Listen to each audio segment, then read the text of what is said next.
Bonjour à tous et bienvenue dans cette nouvelle chronique Beautiful People. Imaginez la scène suivante. Vous êtes une DRH, il est jeudi matin, vous avez déjà éclusé une bonne vingtaine de mails et vous allez lentement vers la machine à café en espérant pouvoir profiter d'un moment de pause, d'une boisson chaude et peut-être même d'un peu de chaleur humaine. Et au moment où vous rentrez dans la salle de repos, justement, dans le café de l'entreprise, vous êtes alpagué, interpellé par un manager ou une manager qui vous dit « Ah, tu tombes bien !» et qui se lance dans une grande diatribe contre tous ces jeunes, cette foutue génération Z avec laquelle il n'y a pas moyen de bosser, ils bossent pas comme nous, ils sont pas respectueux, et c'est parti, et ça continue pendant une bonne dizaine de minutes. Vous voyez la scène ? Vous êtes, encore une fois, fatigué, vous ne savez pas trop comment vous dépatouiller de cette harangue, et donc à un moment, un peu acculé le dos à la machine à café, vous acquiescez mollement parce que, d'abord pour avoir la paix, et puis aussi parce que peut-être vous aussi, vous venez d'avoir un recrutement qui vous a claqué entre les doigts au dernier moment, 15 jours avant ou une semaine avant d'arriver, la personne de cette fameuse génération Z a décidé finalement qu'elle avait trouvé mieux ailleurs. Peut-être que vous avez eu un problème dans votre équipe, un problème de management, un problème relationnel avec quelqu'un qui a 20 ans de moins que vous. Bref, de toute façon, il doit bien y avoir un problème parce que c'est marqué partout sur Internet. Aujourd'hui, ce que je veux vous montrer, c'est que c'est peut-être pas aussi simple que ça en a l'air et qu'en fait, la quantité d'erreurs accumulées sur ce sujet de l'affrontement entre générations est spectaculaire. Et donc, au final, ce que je veux, c'est vous proposer des pistes pour savoir comment vous dépatouiller plus facilement la prochaine fois que ce genre de grand débat vous tombe dessus, que ce soit à la machine à café ou lors du prochain Codir. Je m'appelle Aurélien Daudet, bienvenue dans Révolution RH. Cette histoire de la génération Z, c'est-à-dire les personnes qui sont nées entre le milieu des années 90 et le milieu des années 2000, ou de la génération Alpha, celle qui a suivi et qu'on a baptisée ainsi parce qu'il n'y avait plus de lettres dans l'alphabet, finalement, soyons clairs, ça n'est qu'une énième réédition de l'éternel affrontement entre l'ancienne génération et la nouvelle génération, ce qu'au XVIIe on avait appelé en littérature la querelle des anciens et des modernes. Bon, je ne suis pas spécialiste de ces sujets, je ne suis pas sociologue, pas concentré particulièrement sur ces affaires. Ce que je vais vous proposer, c'est juste un point de vue de quelqu'un qui bosse depuis plus de 20 ans en entreprise, qui au début de sa carrière, était probablement toujours le plus jeune dans la salle, et qui aujourd'hui est souvent un des plus vieux, sinon le plus vieux, comme le montre à l'évidence mon cheveu grisonnant. La première difficulté que je vois à penser en génération, que ce soit X, Y, Z, Alpha, j'en passe et les meilleurs, c'est que même si je vois que notre cerveau a besoin de catégories pour mieux fonctionner, pour mieux raisonner, pour caler une grille de lecture sur la réalité, au bout d'un moment, ces concepts générationnels ou autres finissent par ressembler pour moi à des concepts marketing façon la ménagère de plus de 40 ans. C'est OK pour vendre, c'est probablement plus difficile et moins efficace quand il s'agit d'avoir des relations qui fonctionnent. Le risque pour moi, c'est qu'assez vite, on arrive à des impasses. Et c'est d'ailleurs aussi pour la même raison que j'ai, au cours de ma carrière, progressivement été de plus en plus dubitatif sur les grands discours concernant l'interculturel. Les Français fonctionnent comme ça, les Anglo-Saxons fonctionnent comme ça, les Chinois fonctionnent comme ça. Peut-être aussi parce que j'ai vécu en Allemagne et qu'aujourd'hui je vis en Espagne, je pense que nous sommes beaucoup plus influencés d'abord par la famille dans laquelle nous sommes nés que par la société dans laquelle nous vivons, et que la société dans laquelle nous vivons, il faudrait probablement raffiner sur d'abord la couche socio-culturelle avant de se préoccuper de la géographie. Bref, il y a une infinité de facteurs qui définissent notre personnalité. Et même avec tous ces facteurs, là c'est vraiment un des fondements de ce que j'apporte en entreprise, c'est pas ces facteurs externes qui vont définir notre vision du monde, c'est avant tout une décision, un scénario que nous construisons, influencé, c'est exact, par tous ces facteurs.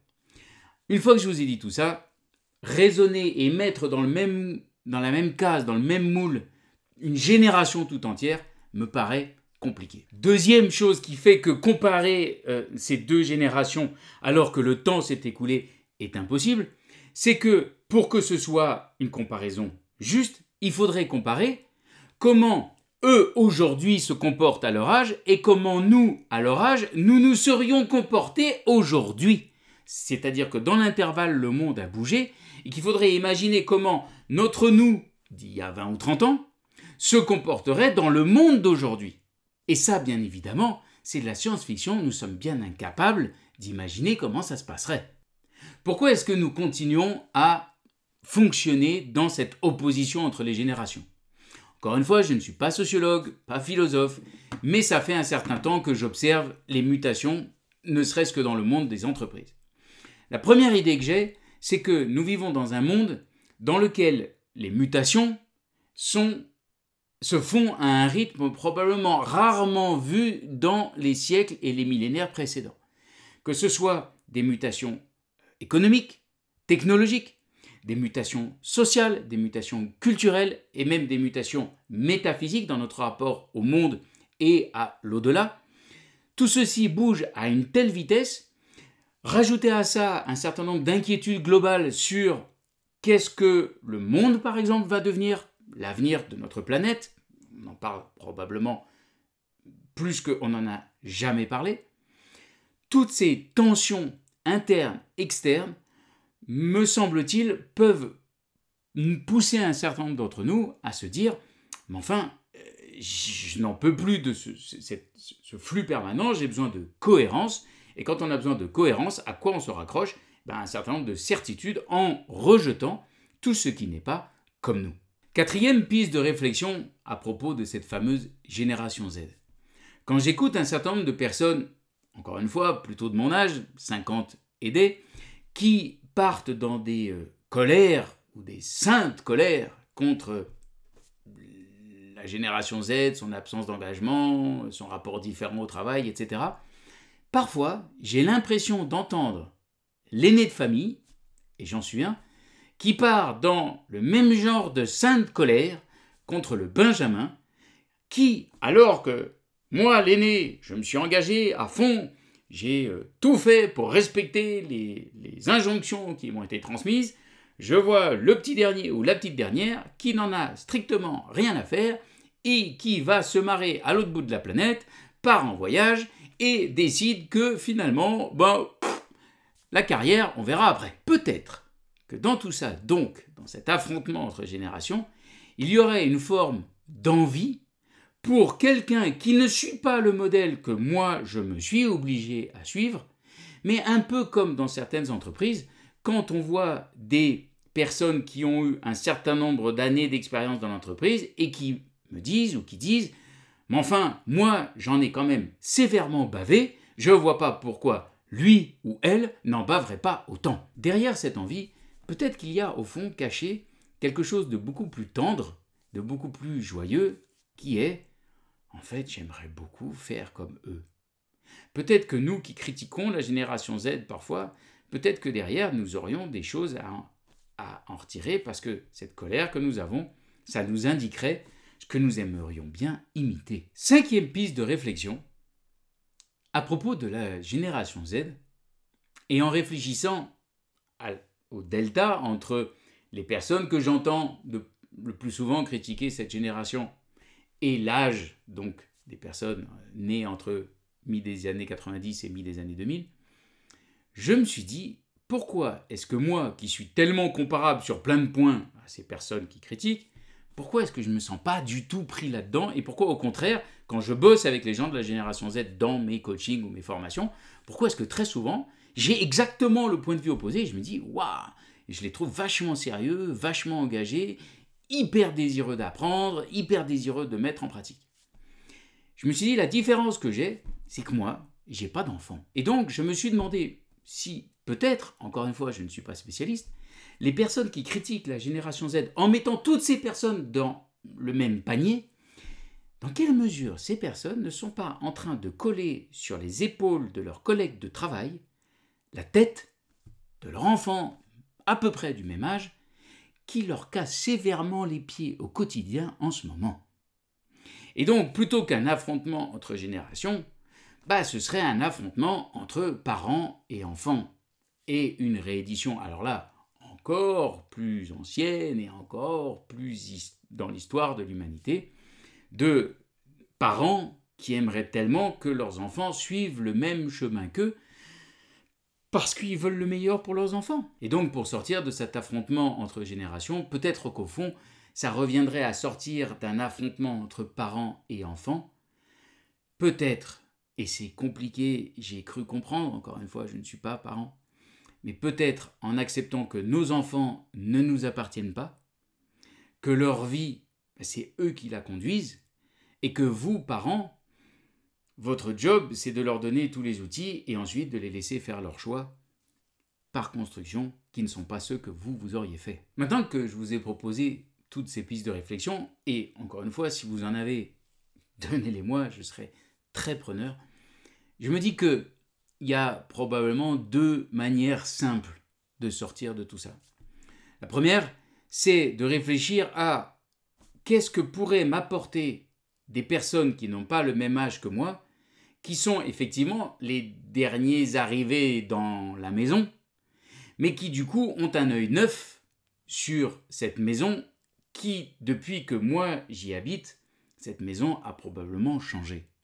Donc, réfléchir et leur demander comment est-ce que ça que tu fais, que je trouve intéressant, un peu perturbant pour moi, comment tu fais ça, comment tu pourrais rendre ça cohérent avec d'autres choses qui sont importantes pour moi.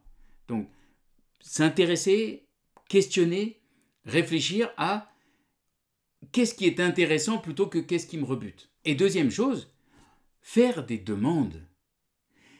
Derrière toutes ces colères se cache en général une envie, quelque chose que je veux voir respecté chez moi.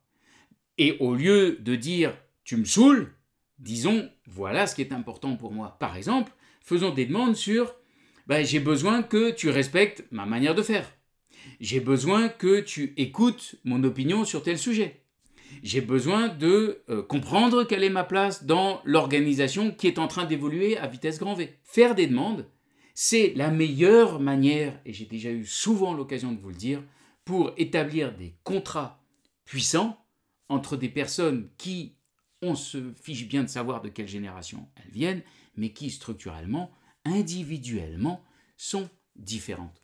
En conclusion, sortons de ces grandes généralités, de ces grands jugements critiques en plus, moins, dont fait partie le « toute façon, c'est quelqu'un de la génération Z », tout aussi inutile, inefficace et rabaissant que « de toute façon, c'est un boomer ». Et pour vous les DRH, ce qui est important, me semble-t-il, c'est 1.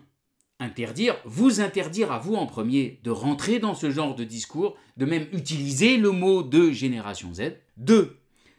De faire réfléchir l'entreprise tout entière, là aussi en commençant par vous les DRH, parce que c'est vous, me semble-t-il, les mieux placés en tant qu'architecte de la vision, donc de faire réfléchir toute l'entreprise sur qu'est-ce que chacun, quel que soit son âge, quel que soit son sexe, quelle que soit son origine, a à apporter à l'entreprise. Et troisième chose, quand quelqu'un vient vous voir chargé de cette sainte colère contre une génération, quelle qu'elle soit, posez-lui cette question magique. Et donc, par rapport à ça, est-ce que tu veux quelque chose ?